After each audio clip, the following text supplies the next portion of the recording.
topics and opinions expressed in the following show are solely those of the host and their guests and not those of W4CY Radio, its employees, or affiliates. We make no recommendations or endorsements for radio show programs, services, or products mentioned on air or on our web. No liability, explicit or implied, shall be extended to W4CY Radio, its employees, or affiliates. Any questions or comments should be directed to those show hosts. Thank you for choosing W4CY Radio.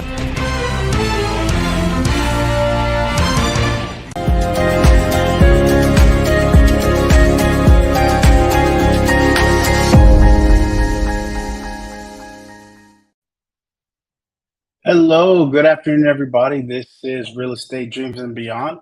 I'm your host for today, Jeff Innis. We'll be diving into Florida's real estate.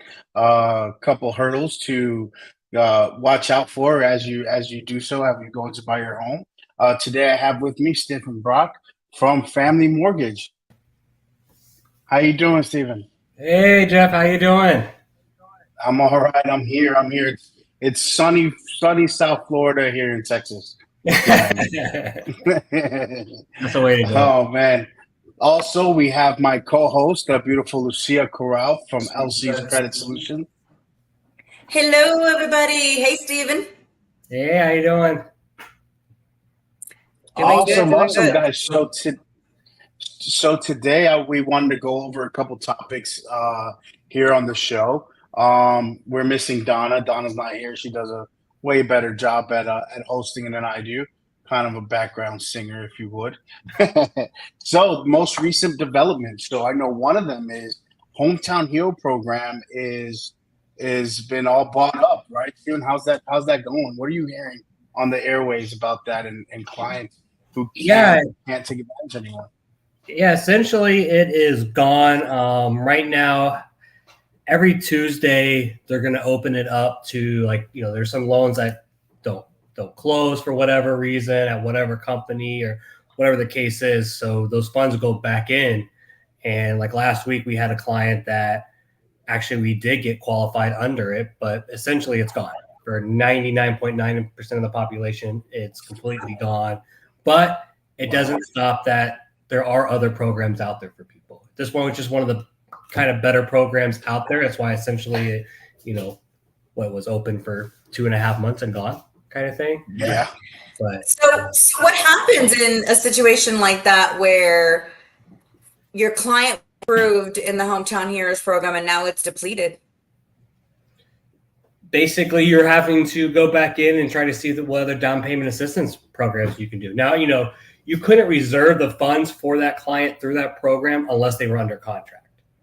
So that's why essentially there's still a little money technically left, because let's just say one house doesn't close because maybe they reserved it and then they didn't agree on inspections or whatever the case is. Well, they have to put that money, they have to cancel out that reservation. So it makes that money available again. And the state says, hey, on Tuesdays at 9:00, this is when it opens, and first come, first serve to grab it. And literally, I think there was maybe a couple of million last week, and it was gone in like 10 seconds kind of thing. Wow. Yeah. That's very interesting that's how that works. Yeah. So it's kind of like drill. Like if you got to stand online on Tuesday, get it or don't get it, then you're out of there.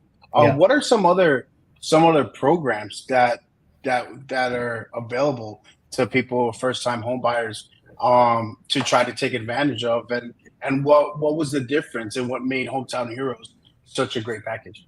So with the Hometown Heroes, the state was giving you the money essentially, and it was cutting off some of the closing costs. The state didn't want to give you down payment assistance and then have you pay doc stamps and on your mortgage and deed stamps on the title, because essentially the state's paying themselves that way, because that's where that money is, going to. So they really reduced all those fees, and then it came down to, it just had a lot better rate than what the current market rate was. So that was the huge benefit, because usually down payment assistance, there's some skin in the game somehow, some way. If you're having a forgivable down payment assistance, that eventually after you stay in the home for 3 years, your down payment assistance that you got would be forgiven.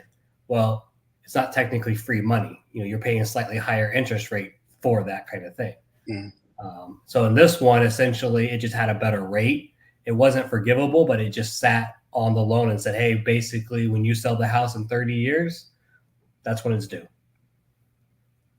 And so and I guess a question that just popped up into my head was, since it took 2.5 months for it to essentially dry up, when do you think, would be the next time something like this available? Is it when all these are paid off?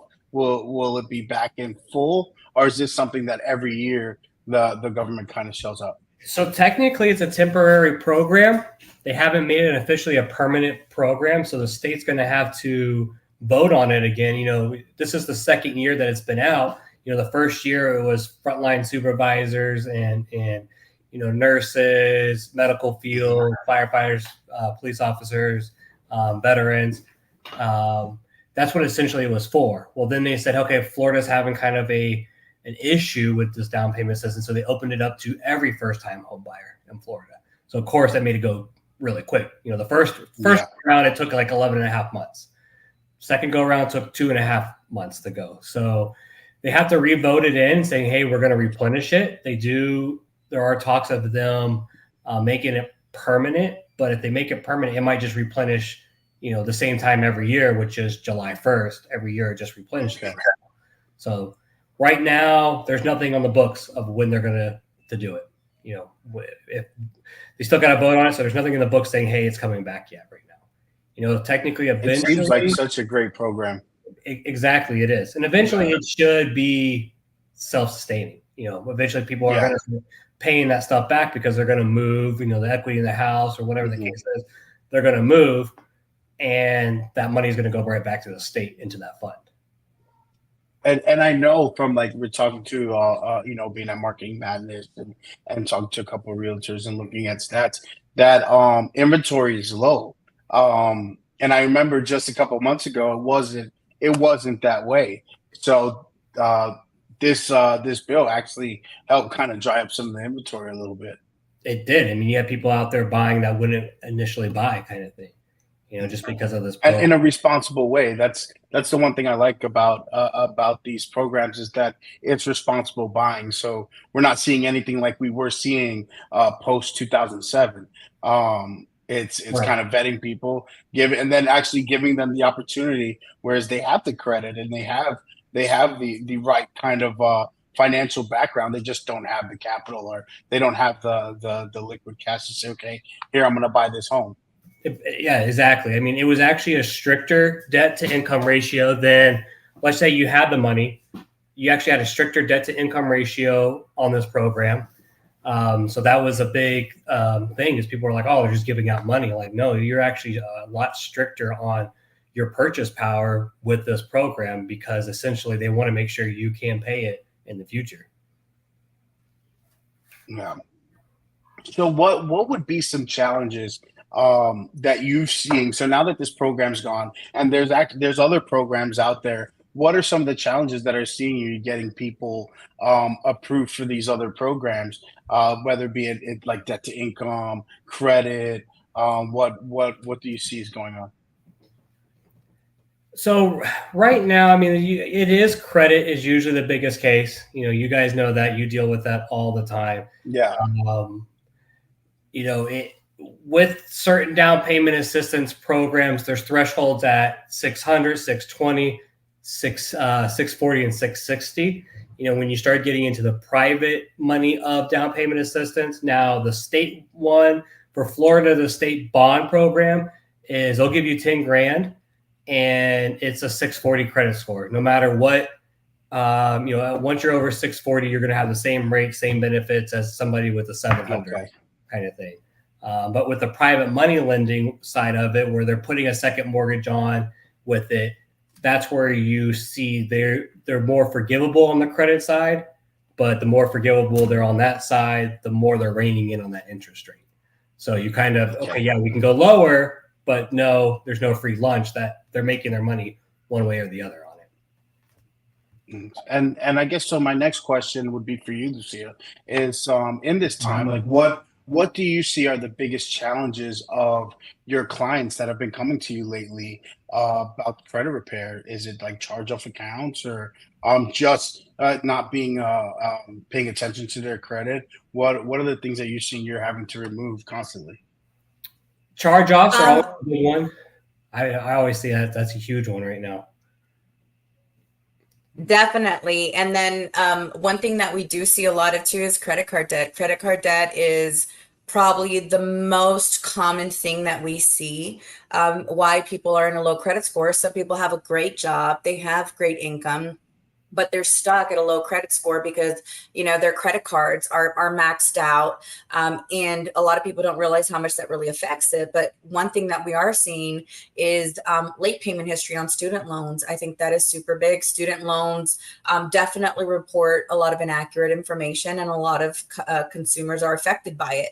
Now, one thing that I'm curious to see how things are going to play out is now that student loans are back up and running and payments are going to be starting next month. I wonder how, you know, that's going to affect the debt to income ratio. Wonder how it's affecting people who are trying to purchase.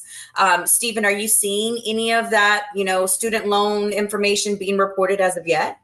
I haven't seen it reported as of yet. When they first deferred everything, it was actually almost hurting people on the mortgage side, because their student loan payment, like if it's deferred, you know, it used to be, and this is why you saw, you know, the crash back in the day, is it used to be if it was deferred, you did not count it at all. So I don't care if it was deferred 1 month, 6 months, you didn't count that payment at all with it. Now, if it's deferred, whatever that total amount is, we have to take 0.5% of that, and that goes down on your monthly, as your monthly debt on there. So when a lot of times as people would have it, you know, their student loan payments actually less than that. So they went to go buy, and we're having to count, let's just say 500 when their payment was 100, and there's nothing they could do because you couldn't, you know, the government deferred it. You couldn't undefer it. It was just sitting there, kind of thing. So you might start seeing that happen, is where people actually will be able to afford more because they're going to go back and essentially be paying that payment again. But in the sense of the debt to income ratios, it's actually going to help them because it might actually be a lower payment than what we were going to have to calculate for it. Would you encourage somebody who has a substantial amount of student debt to, what would you say, like, should they call in to the lender there, to the Fannie Mae, I believe it is, and try to get a smaller payment plan? But how should they navigate that? I mean, yeah, if they can get it amortized over a longer term period, then that's great. I mean, that's going to lower their payments for them. So that helps them be able to have more purchase power in that sense. That's usually what we see. I mean, sometimes you get those ones that are income driven, so they always stay at zero. I mean, if it's an income driven student loan at zero, then we can count it as zero because it's not technically deferred. It's just they're saying, hey, you don't owe on this because your income's too low. The tough part on student loans are the ones that are forgivable after so many, you know, years, and there's nothing we can do. You know, like let's say it's going to be forgiven in the next 6 months. Nothing we can do until it's forgiven. Even if they say, hey, it's going to be forgiven, we have to wait it out until it's actually forgiven. So Lucia, you mentioned and Steven, you mentioned credit card debt as well. That's what our charge off, but credit card debt. Where should I keep my credit card debt at? Should I hear 30%? I hear 10%. Like what? If you can explain that to me and explain to our viewers, where should we be? What should we be looking for as far as keeping our utilization? Yeah, definitely. So a lot of people usually say that you want to keep your credit card utilization about 30% or less, which is not bad, right? Now, I don't recommend 30%. I always recommend to stay between 3 and 10%. Staying between 3 and 10% guarantees that you're going to have excellent utilization. Credit utilization makes more than 165 points of your credit score. So if you have about a 30% balance, you're still holding about 50 to 80 points in those balances. So, you know, think about it. You know, think about where your current credit score is now. If you're at a 597, can you imagine what an additional 50 to 80 points would do for your score? So we always recommend 3 to 10% when it comes to your credit card balances. Now, that doesn't mean 3 to 10% each individual card. That means 3 to 10% overall. So if you have $10,000 worth of credit cards, you want to be at 3 to 10% of that 10,000. That makes sense. That makes sense. Yeah. So credit card utilization seems to be very, very important in showing like how financially secure we are, financially responsible we are. Um, so does it matter? So that's a question I have for you, Stephen. If you're looking over a profile, does it matter how many credit cards I have? Is that something that you look at, or is too many too much, or too little? What do you think? I mean, if you have none, I mean, your credit score is going to be, let's just say you have no credit. Like I've run a couple of people, we're doing a mortgage right now on somebody, they have nothing on their credit report. So it comes up blank numbers, nothing at all. I mean, it just confirms like, yep, that's their social, that's their address, and that's it.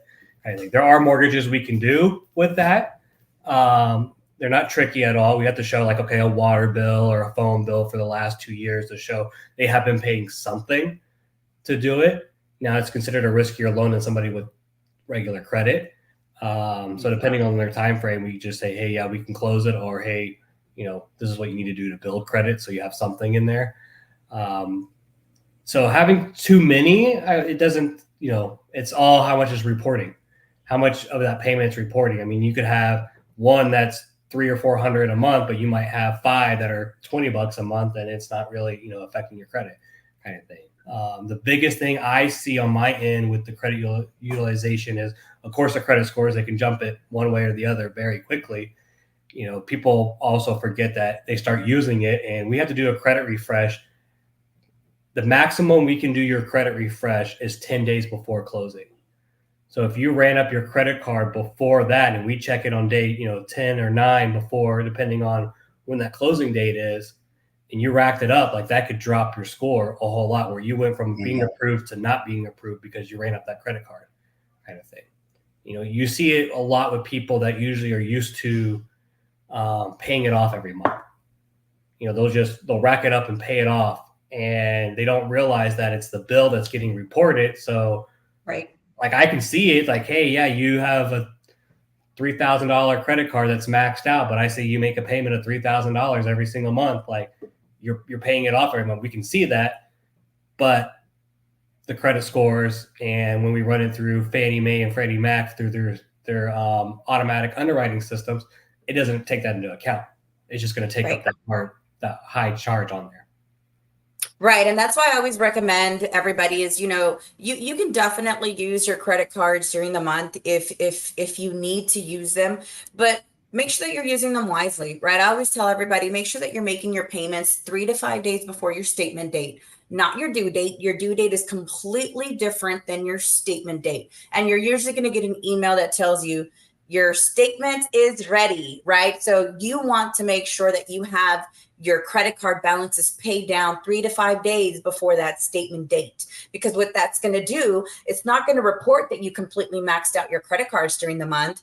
If you left a remaining balance, it's going to report the remaining balance after that payment was made. So now instead of reporting, 99% utilization, it may only report, 25, 30%, whatever the balance that you left remaining. Wow, some great info right there. So pay 3 to 5 days before my statement date, not my due date, allowing my card to not report and then me to miss out on the home I was going to buy. That sounds like the way to go. But there are definitely some challenges here to overcome.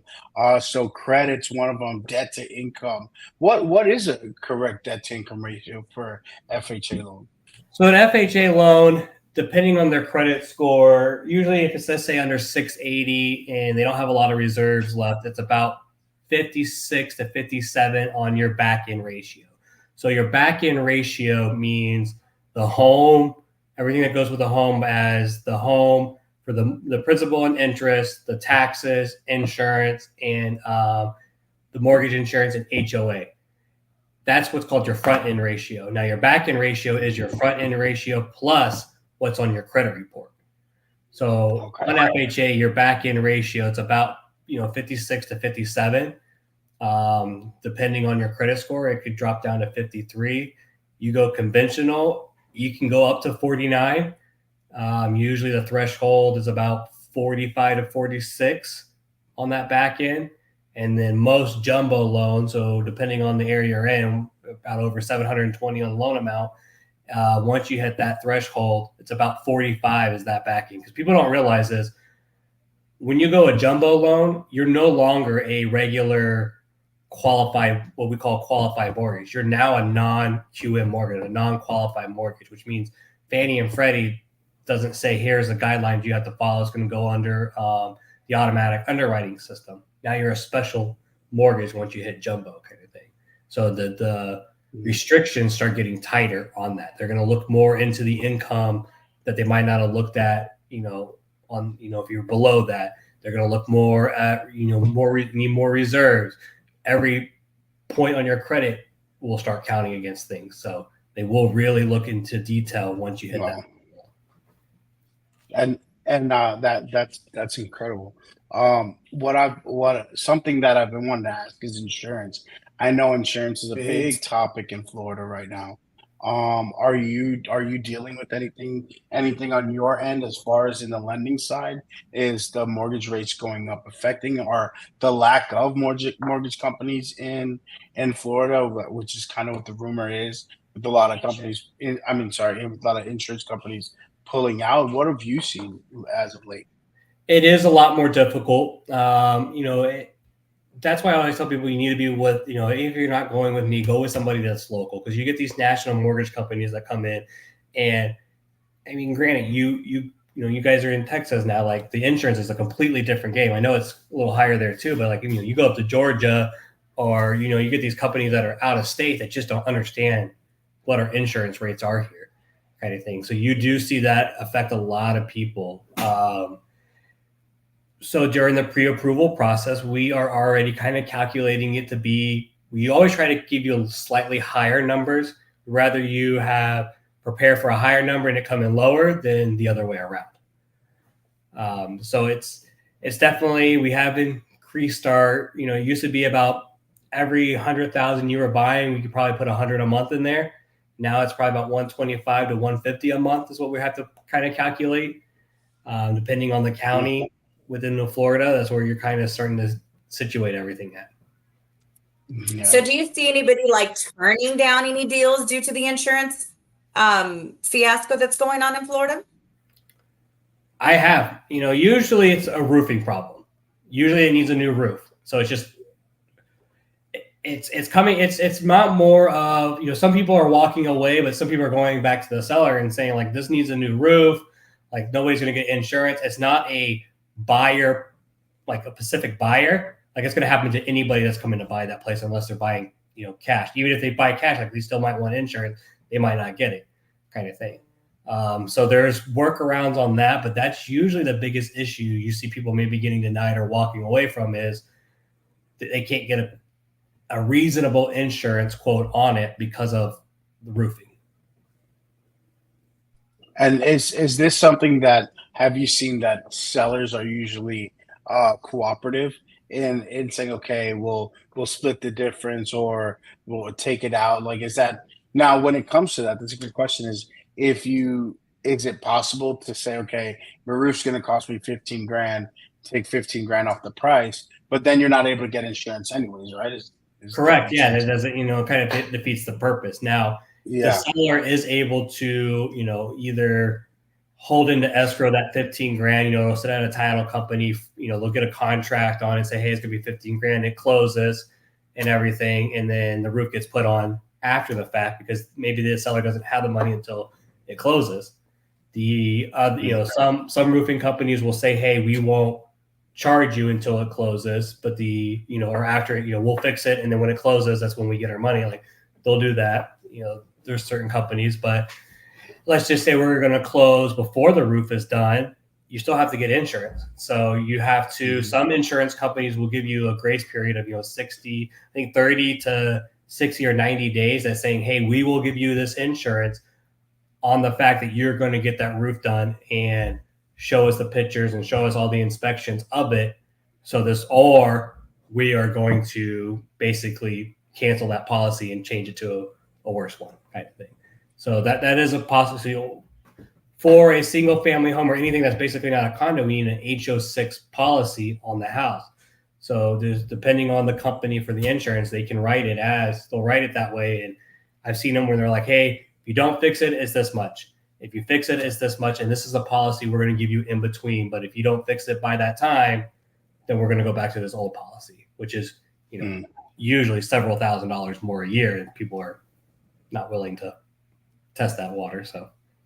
Yeah, it's an incredible issue to have. I mean, insurance, there's a lot of political stuff behind insurance right now.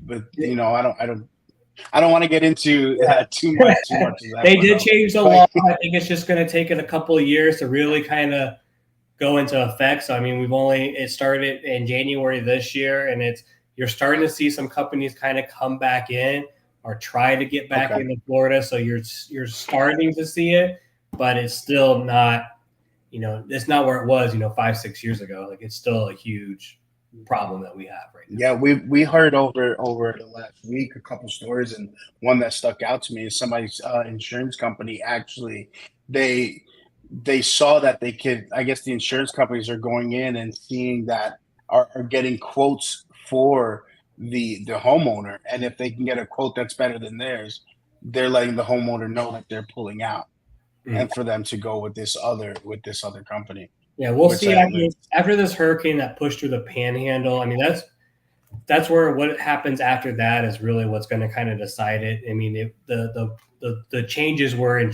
put in place as stuff that happens after, where you get these people that are just knocking on doors and like, oh, a shingle fell off, so you got to replace your whole roof. An insurance policy isn't to replace your roof. It's not a maintenance checklist for you kind of thing. It's like, okay, if a storm blows off your whole roof, and then it makes sense. But hey, my roof is 20 years old, I'm gonna wait for a storm. Like, that's not what it's for. Like, that's just being a homeowner. Like, you got to take care of the house. So we'll see how after the storm that went through a couple of weeks ago, if it's really doing what it's supposed to, what they said it was going to, kind of restrict those people from being able to do that kind of thing.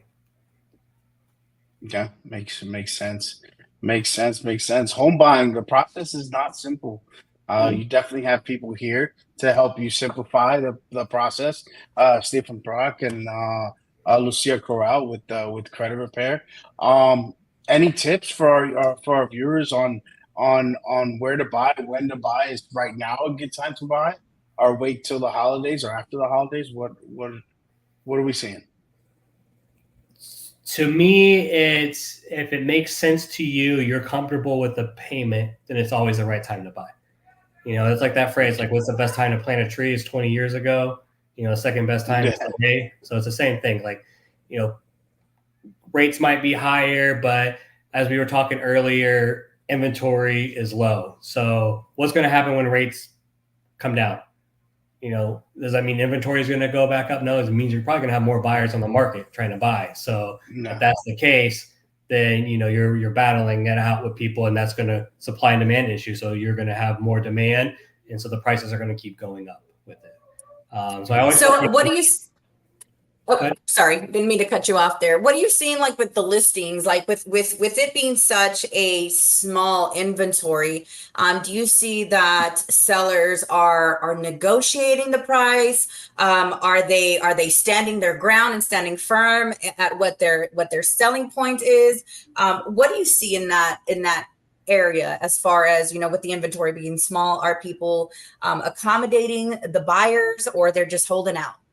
So, I mean, we're technically, at least in South Florida, still technically in a seller's market, which just means you have, less inventory than needed.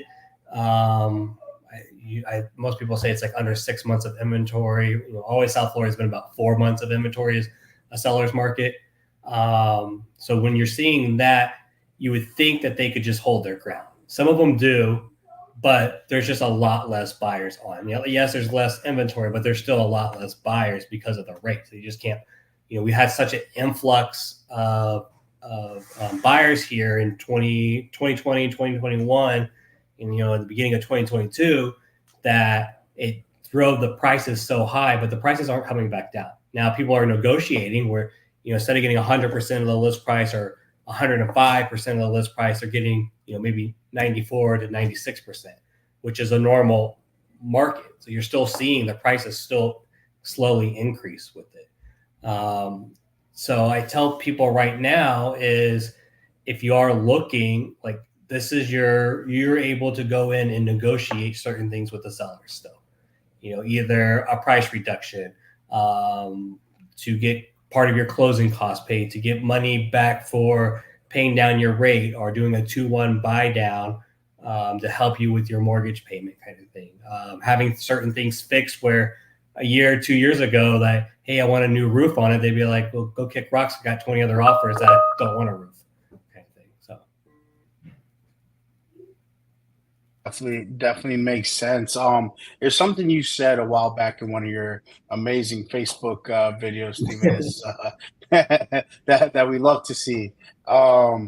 It's you talked about, and I believe it was you talked about real estate being a great investment, and that in the past 81 years we've seen, and I think you used analogy of like Michael Jordan. I believe it was you. That where yeah, go ahead if you want to take it away from there. So I used the 90s, or it was the 90 the Chicago Bulls back in the 90s, like just how much they won kind of thing. It's like, would you ever bet against them? It's like, okay, would you bet against the housing market? In the last 70 something years, the housing market has only gone down seven years did the market actually go down. I mean, a lot of people, it's more recent to a lot of people because it was the 08, 07, 08, 09 market, like that was big ones, but every year it has increased except those 7, and then 1 year it stayed flat kind of thing. So you still see it increasing over time. So you can, if you're buying a home now, you have what's called a cost of waiting. So let's just say you're buying, I didn't run any numbers around, but say you're buying a $400,000 house and the rates are in the 7s. But if you wait 6 months, and let's just say the rates go down to 5.5 or like 6.5. So let's just say it drops, a point. The equity you could have built in that 6 months to save maybe $100 to $200 a month, usually the equity you're going to build is going to be 10 to 15 grand within there, at least, in South Florida, maybe more, to save. Maybe you're like, oh, I was going to try to save, $200 to $300 a month. Now you could have bought that house 6-7 months from now. Let's just say the rates all drop, or a year, 2 years, whenever all the rates drop. Well, now you're refinanced to that lower price, but you kept all that equity in your home kind of thing. There's a lot of people. That's why people are like, oh, this market's going to crash now. Like, there's so much equity in people's houses right now. They could sell it, and they're $200,000-300,000 above what their mortgage is. So there's not foreclosures happening at the rate what people were thinking they were going to. You're on mute, Jeff. Sorry, I had a whole conversation with myself, but but I remember clearly in 2008, which you started to see foreclosures like start to skyrocket. It was insane. Like, it was just like neighborhood after neighborhood. Like, there were people just squatting in homes. It was like something like I hope we never go through again. But I feel like there were special circumstances to what happened then, as far as with like the predatory lending and you're trying not to watch her back there. Yeah. Yeah, ours aren't home yet. If not, it'd come in one at a time. Yeah. So it's just like we're seeing something totally different, and no, we're not. I remember watching homes go, one after neighborhood. It was just like almost abandonment, which was a real tough time, and that's nowhere near now what we're seeing. Yeah, we have we had an oversupply of homes. We had an oversupply of buyers in there. And part of the reason why we have an inventory issues then is back then builders stopped building for like 3 or 4 years. Like they were very slow at building. I mean, they need to build almost, I think it's like 4 million homes overnight to just catch up with demand. I mean, even with this high interest rate market, they're still way behind with it. So they're still trying to catch up from that, just from the original crash in 08. One would argue that's a good position though, like to be in, right? It's if you're behind, you can so that secures jobs, right? There's jobs there, there's more equity there to be had. It's just so we're not in front of it. We're kind of, I feel like we're in a good spot. There's just a lot of like that media. There's going to be a crash. There's going to be a recession. That I think it's just normal up and down of markets. Bad news is what sells. So they're not going to try to give you the good stuff. But if you really look into it, read into it, it's the market is doing good. I mean, the Fed has kept the rates high because they're trying to get back inflation, but it looks like what they've been trying to do is working. So now once they see that it's working, and now they haven't officially said they're not going to keep raising their rate, but what the thresholds and the markers that they put out there have been met. So their next step is kind of like, okay, let's just hold off and let the market do what it wants to do and see how it runs.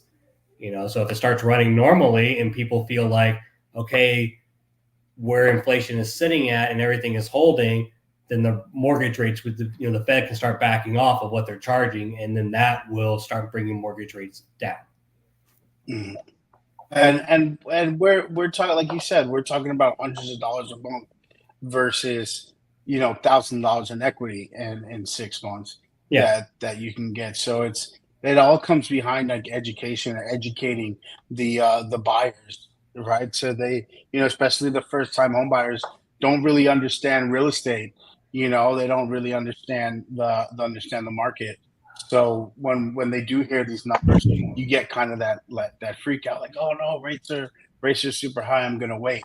But if they really knew the consequences behind waiting, or what those rates really mean, or where we are at financing our government, a lot more people would probably be trying to buy right now. And exactly, I always tell people, just reach out, talk to somebody. I mean, a lot of times people get scared. They get scared about having their credit pulled. They get scared that they don't have enough money, saved up. And I'm like, well, it's all a plan. Like, is your plan, you can buy right now, or is your plan like, I got to wait a year and these are the steps I have to do? Like, you have to have a clear mortgage plan. And the only way to do that is to talk to somebody you trust and go over with them. Like the biggest hurdle I always get is like, oh, I don't want my credit right now. I'm like, okay, well, they're going to do a soft pull. So now it doesn't get hit at all. And we can pull it up and be like, hey, everything looks great.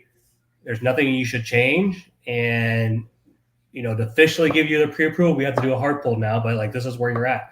And they're like, okay, let's do it. But that's usually the first, kind of step. Or we do the soft pull and they have issues. And we're like, these are simple fixes. You could do this, this, and this. Like some of it's buying down, their credit cards, and that's going to make them jump. Some of it is longer issues, and then we're calling you guys to come in and do stuff. So just the kind of depending, but like they just don't know. Most people have the fear of it. They think like, oh, I'm going to look at their stuff and suddenly they're going to go to jail or something. Like it's, we need to analyze everything, look at it, and then come up with the best game plan for them. Just being more conscious to credit itself. We see that a lot. We've done a couple of these first time homebuyer seminars last week, and just speaking about credit and seeing where the masses are knowledge wise. And there's a lot of misconception about when to pay your credit cards. There's still that rolling, my parents told me the same thing. Well, my dad did, not my mom, but my dad was like, don't ever get credit cards. If you can't pay it in cash, don't buy it. And that's one of those things that, it doesn't work for today's world. It probably worked back in the 80s, going in the 90s, but it just doesn't work now. And knowledge is a very key factor in buying a home. Yeah, if you don't have credit, like nobody knows, we're giving you, essentially, we are giving you hundreds of thousands of dollars to a perfect stranger. And that's essentially what we are doing. And people don't realize that. I'm like, would you do that if you had the money? And they're like, no, without checking, can they pay it back? That's all the mortgage company cares about is, can you pay it back? You know, Yep. they want to make sure that you can, you know, they want to make sure the house is protected with insurance, and can you pay it back? That's what they're looking for. And your ability to pay it back is showing your old track record of how did you pay everything else, kind of thing. I say that to most of our clients, and even when we do our first time home buyers, I let them know, like, look at your credit report as your financial resume. If you were to walk in to get a job and it said you were late all the time, you fought on the job, or no call, no show, it's impossible. You're not going to get any job because the truth is right there. But if you walk in with your clean resume and you're able to articulate yourself to the employer, you're probably going to get the job. And I tell them it's the same thing with the lender. This is your financial resume. This lets me know if you're risky or not, and there's a threshold in where you're just too risky right now. Eliminate some of the risk by doing the right thing. And the more you do the right thing, the less risky you are, the more I want to give you the money, right? It's if I'm a lender, my business is to give you money, right? But if you're not going to pay me back my money, I'm not going to, there's no way I'm going to give it to you. Yeah, that's it. Here's another one that just popped up into my head. Now, since you're answering all these amazing questions today, mattress money, right? There's so I came into your office and I'm like, I've got 50 grand here in cash. Does this work as part of my debt safety? What is it that you can do with that? What does that show up? Can you even count that? I heard there's something called seasoning. You got to salt and pepper the money. I'm not really sure. What's going on there? A little paprika, spice it up. Yeah, a little paprika.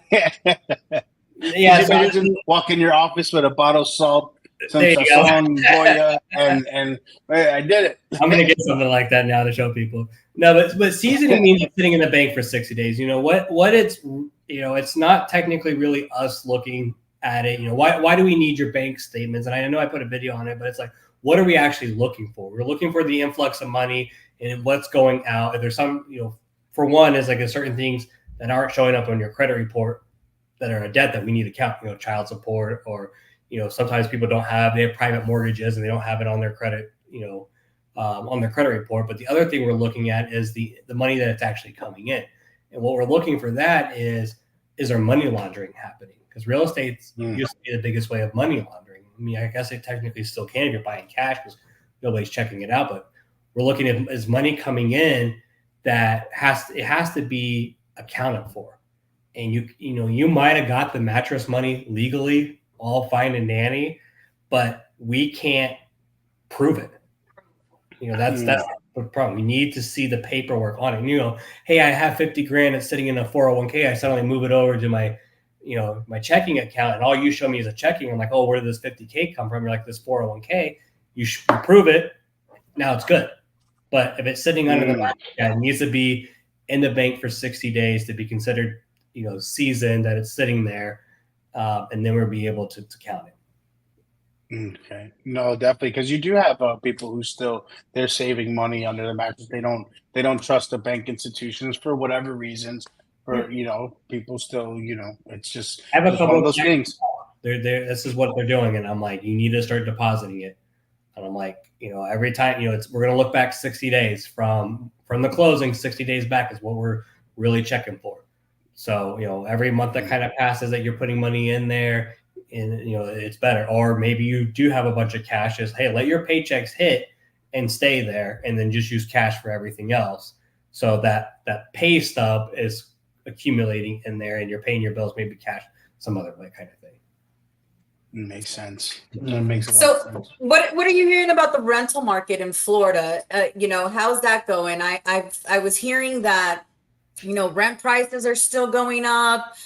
There's still a lot of places for rent in the Florida area. But prices are still going up for rentals. I don't know how much you deal with rentals in the area, but do you have any feedback when it comes to renters and, those who are renting? You need to make sure that if you're looking to buy, you're working on your credit at least 6 to 12 months before, so that we can get everything in order to get you to that buying power. If you're looking to, to buy, if you're spending, you're paying 100% of the rents right? You know what I mean? Yeah. Why not get your ducks in a row to get you prepared to purchasing a home? But I do hear that the rental market is continuing to increase in the area. It still is, it's not as crazy as it was, but it's still increasing. I've seen some people come down on their rents, or they'll negotiate the price, a couple $100 a month, but it's not tremendously different. The prices are going to go up because insurance and taxes go up. So those rentals have to go up, every year. You're just not getting the benefit. You're getting the downside of paying it and not the benefit of collecting the equity on it when you're renting. Now, I tell people the only time it's smart to rent is if you're transient or you don't have a great job right now. You're in and out of jobs, you're trying to establish yourself. That's when it's smart to kind of rent. You're trying to, hey, but I'm going to be here 3 or 4 years, 5 years. That's where, the plan is, and it's smarter to buy in that sense, kind of thing. Those are the only, like I said, the only two options is you're transient, you're not going to be there long, and you don't have stable income. That's when you're going to rent. The biggest thing that we see a lot of times that people are like, actually right before I got on there, I just shot a video of somebody that is paying $3,000 in rent, but can only buy a house. Their mortgage payment is only $2,250 is all they can afford. And they're very confused on why is that the case? Well, a landlord is going to pull up, they might look at your bank statements, they might look at your credit a little bit, but they're not going into the details of it as we are on the debt to income. You have all that landlord cares is, are you paying for the next year, maybe 2 years? We care, are you paying for the next 5, 10, 15, 30 years? So we're going to be very conservative of that risk in there. But with people with renting, it's, if your credit's getting hit by that part of it, might as well talk to a mortgage person too. Start getting it built.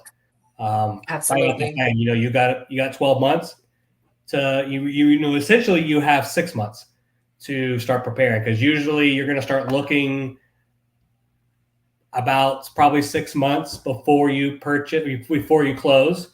So you want to close maybe right before, or right on the same day, right at the same time as your lease is up. Give yourself time to move. But you got to prepare yourself for about a 3-month search. So you need to be ready as soon as you're renting. You need to go to a mortgage person too to determine your goals. Okay, I need to do credit repair. It's roughly going to take this long. I need to save this much money. Okay, let me keep saving. Why? How much do I need to put away to kind of roughly have an idea, when I get there, kind of thing. The other benefit when you're switching from renting to purchase is, I had a couple of people right now is they're out of their house at the end of this month, end of September. They just purchased last week. Their first mortgage payment's not due until November 1st. So once they move out of the other place, they still have a whole month that they haven't paid their first mortgage payment yet. So nice. They have, the rest of this month to finish just to get out because of the lease, but they still have another month in that house before they're going to pay that first mortgage payment for them. Got you. So I do hear some scenarios where, people are qualifying for homes, but they're getting denied due to, the debt to income ratio because, maybe their car payments are too high. I know a lot of people who, think about purchasing a home don't think that, oh, well, if I purchase this car, I may not be able to qualify for my home. What kind of feedback or recommendations would you give to someone who, maybe has a really high car payment or is looking to get a car right before they purchase a home? Don't. That's the easy place. Just don't. No. You have to have a car. Depending on where you live, you're going to have to have the car going one place to the other. It's how much does that car mean to you is really what it comes down to. Do you need that $700-800 car payment? Do you really actually need that? Or do you want a house that you're going to own? If those are your two choices, kind of thing, get the lesser of the car for now. And then when you financially makes sense, then you can get the better car. The car is supposed to get you to point A to point B kind of thing. So I do see it a lot. Sometimes we try to get them, we have some connections with certain banks that we talk to and we're like, hey, we don't get paid anything from this, but we'll go to the bank and be like, can you refinance their car? Can you give them a new, car loan and make this where they have maybe 2 years left, make it so they have 5 years. And get that payment down for them. That's a possibility, but their credit has to be good enough for it too. They have to have, we all know as soon as you drive that new car off the lot, it's half the price kind of thing. So that's the other aspect of it is it really worth what you actually owe on it, even though you might have 2 years left on it kind of thing. One benefit is, since it's called an installment loan, and as long as it's not a lease on a car, if it's an installment loan, when there's only like a couple of months left on it, we don't have to count the payment anymore, as long as we can show reserves for it. So if you have under 10 payments left, we can show so much reserves after closing, we don't have to count it to the debt to income ratio, because essentially it's going to be gone within the next 10 months or 8 months when you're closing. So therefore it's not really affecting your mortgage payment. That makes sense. Well, guys, we've come to the end of our show. We made it. We had a lot of great topics to talk about, whether it was credit, debt to income ratio, insurance, FHA loans, how if you want to be a part of the Hometown Hero loans, you have to stand online Tuesday mornings before 9 o'clock and snatch and grab. Don't bring your knife. It's gonna be crazy. But Steven, thank you so much for joining us, for showering us with all your information and knowledge. We always appreciate that. Lucia, again, thank you too as well. Thank you for always being here right to my left and always schooling me on the great information of credit repair. And it was a great show. Thank you so much, guys. Have a great rest of your day. Thank you. This is Real Estate Dreams and Beyond with me, Donna Campbell.